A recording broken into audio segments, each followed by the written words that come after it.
जय श्री राम दोस्तों, कैसे हैं आप लोग। स्वागत है आपका मेरे इस नए चैनल में। तो दोस्तों, आज की जो कहानी है वो आकांक्षा नाम की लड़की की है, जिसकी आप बीती आप जब सुनेंगे तो आपके जरूर रोंगटे खड़े हो जाएंगे। तो चलिए दोस्तों, फिर मैं कहानी की शुरुआत करती हूँ।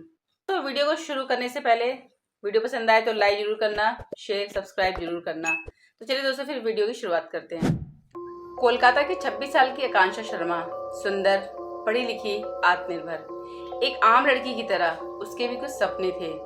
एक अच्छी नौकरी, एक सच्चा जीवन साथी और शायद विदेश में एक नई जिंदगी की शुरुआत। फिर एक दिन फेसबुक पर उसकी मुलाकात हुई उदयन दास नाम के एक शख्स से।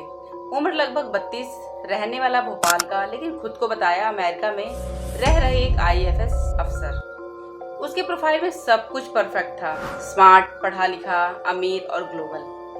धीरे धीरे बातचीत दोस्ती में बदली और फिर दोस्ती प्यार में।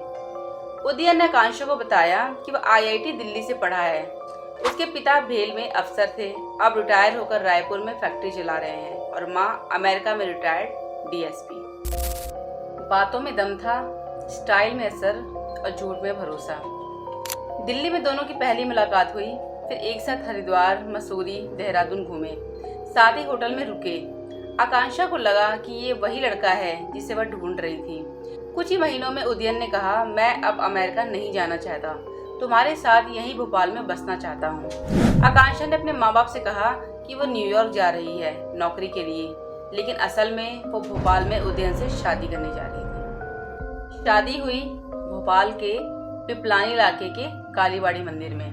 आकांक्षा ने एक बीवी की तरह उस घर में रहना शुरू कर दिया, लेकिन कुछ ही दिनों में सच सामने आने लगा। उदयन न तो अमेरिका जाता था, ना किसी सरकारी पद पर था। उसके माँ बाप से वो कभी फोन पर बात नहीं करता था, और वो एक भयानक नशेड़ी था। शराब, सिगरेट और कई लड़कियों से नाजायज रिश्ते। आकांक्षा अब उलझ चुकी थी।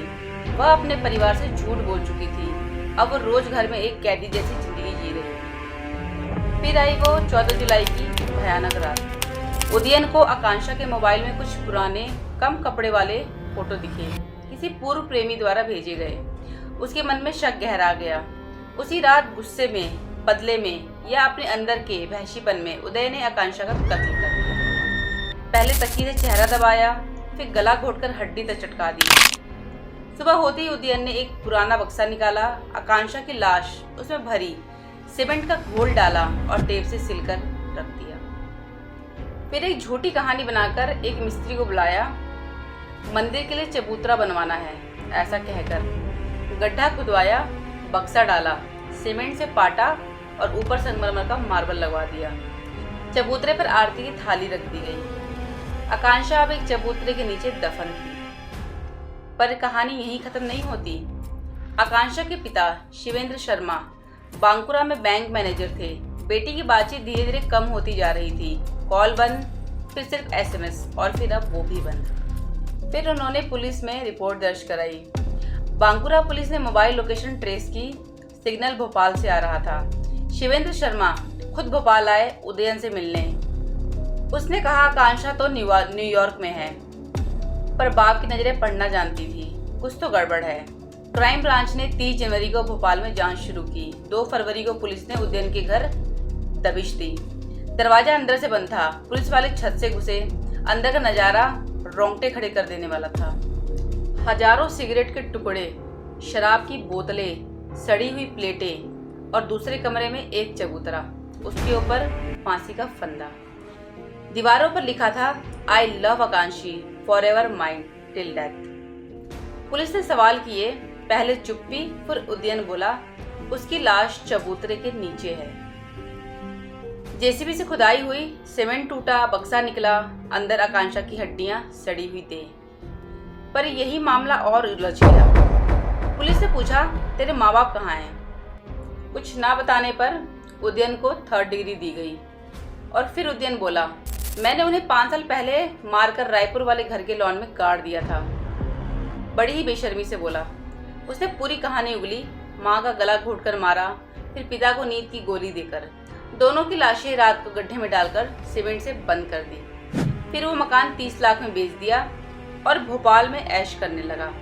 झूठे सर्टिफिकेट बनवाकर माँ की पेंशन भी हड़पता रहा और लड़कियों को अपनी मीठी बातों में फंसाता रहा। पुलिस की जांच में पता चला उदयन के लिए सेक्स सिर्फ जरूरत नहीं, एक सनक था। नशे में डूबा हुआ ये इंसान आकांक्षा से शादी के बाद बस एक शरीर की भूख मिटा रहा था। उसने खुद बताया, मैं 8वीं क्लास में था जब जेब में कॉन्डोम रखने लगा था, क्या पता कब मौका मिल जाए। आकांक्षा की हत्या एक वारदात नहीं था, वो झूठ, धोखे और अंधे भरोसे का अंजाम था।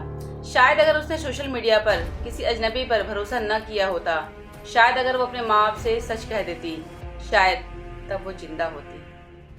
तो दोस्तों, आज की कहानी बस यहीं ख़त्म होती है। आप लोगों को कैसी लगी कमेंट बॉक्स में आप लोग जरूर बताइएगा। अगर आप लोगों को मेरी वीडियो पसंद आई तो लाइक जरूर करना, और अगर चैनल पर नए हैं तो सब्सक्राइब जरूर करना। साथ में नोटिफिकेशन बेल को आप लोग जरूर ऑन करना, ताकि जब भी मेरी कोई न्यू वीडियो अपलोड हो सबसे पहले आप तक पहुंचे। तो चलिए दोस्तों, फिर मिलते हूँ आपसे ऐसी किसी सच्ची कहानी के साथ। तब तक के लिए जय श्री राम।